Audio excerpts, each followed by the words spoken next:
ഒരു 12 നെയ്മീൻ കഷ്ണങ്ങളുണ്ട്. അതുകൊണ്ട് നമുക്കൊരു അടിപൊളി നെയ്മീൻ മപ്പാസ് ഉണ്ടാക്കി നോക്കാം. വലിയ സവാള നീളത്തിലരിഞ്ഞ ഒരു 4 എണ്ണം, ഒരു അരഭാഗം മാങ്ങ, ഒരു 1.5 ടേബിൾ സ്പൂൺ വീതം ഇഞ്ചി വെളുത്തുള്ളി അരിഞ്ഞത്, 4-5 പച്ചമുളക്, കറിവേപ്പില, ഇത്രയും ആവശ്യം. ഒരു പാൻ വെച്ച് ചൂടായി വരുമ്പോൾ എണ്ണ ഒഴിക്കുക. ഒരല്പം കടുകും പട്ട ഗ്രാമ്പൂ ഏലയ്ക്ക ഇതും കൂടെ ഒന്ന് ചൂടായി കഴിയുമ്പോൾ അരിഞ്ഞു വെച്ച ഇഞ്ചിയും വെളുത്തുള്ളിയും കൂടെ ചേർത്ത് വഴറ്റുക. പിന്നീട് അരിഞ്ഞു വെച്ച സവാളയും പച്ചമുളകും കറിവേപ്പിലയും ഉപ്പും ചേർത്ത് നന്നായിട്ട് ഇളക്കി അല്പസമയം മൂടി വയ്ക്കുക. ഒരു 4 മിനിറ്റ് കൂടുമ്പോൾ വീണ്ടും മൂടി തുറന്ന് ഇളക്കി വീണ്ടും അടച്ചു വെച്ച് ഇതിങ്ങനെ തുടർന്നുകൊണ്ടിരിക്കുക. സവാള നന്നായിട്ട് വഴന്നു വരും വരെ ഇത് തുടരുക. ആ സമയം കൊണ്ട് ഉപ്പും മഞ്ഞൾപ്പൊടിയും കുരുമുളകും ചേർത്ത് മാരിനേറ്റ് ചെയ്ത് വെച്ചിരുന്ന മീൻ പാതി വേവിൽ ഒന്ന് ഫ്രൈ ചെയ്തെടുക്കാം. ഇടയ്ക്ക് സവാള ഇളക്കി കൊടുക്കാൻ മറന്നു പോകരുത്. ഇതാ വീണ്ടും മൂടി വെച്ചു. നമ്മൾ ആദ്യം ഫ്രൈ ചെയ്യാൻ വെച്ച മീനുകൾ ഏകദേശം റെഡിയായി. ഇനിയിപ്പോൾ അടുത്ത സെറ്റ് മീൻ നമുക്ക് മുരിച്ചെടുക്കാം.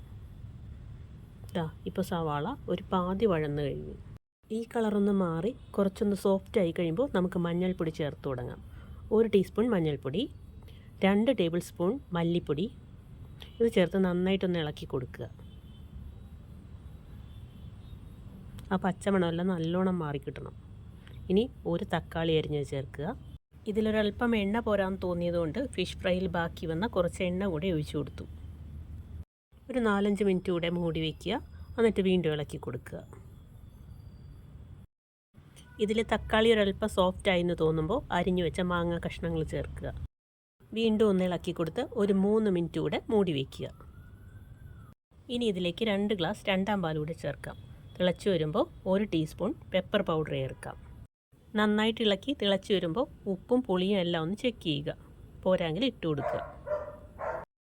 ഇനി ഇതിലേക്ക് പാതി വേവിൽ ഫ്രൈ ചെയ്ത് വെച്ചിരിക്കുന്ന മീൻ കഷ്ണങ്ങൾ ചേർത്ത് കൊടുക്കാം. കഷ്ണങ്ങളെല്ലാം ഗ്രേവിയിൽ നന്നായിട്ട് മുങ്ങിക്കിടക്കുന്ന വിധത്തിൽ നിരത്തി കൊടുക്കുക. ഒരു 5 മിനിറ്റ് കൂടെ മൂടി വെച്ച് വേവിക്കുക.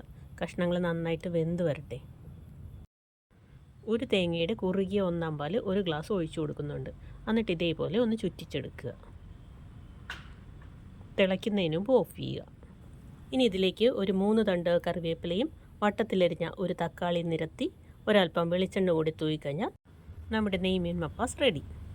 ഇനി ഇതൊരു അരമണിക്കൂറിന് ശേഷം വിളമ്പാവുന്നതാണ്. വീഡിയോ ഇഷ്ടപ്പെട്ടാൽ സപ്പോർട്ട് ചെയ്യാൻ മറക്കല്ലേ. Thank you.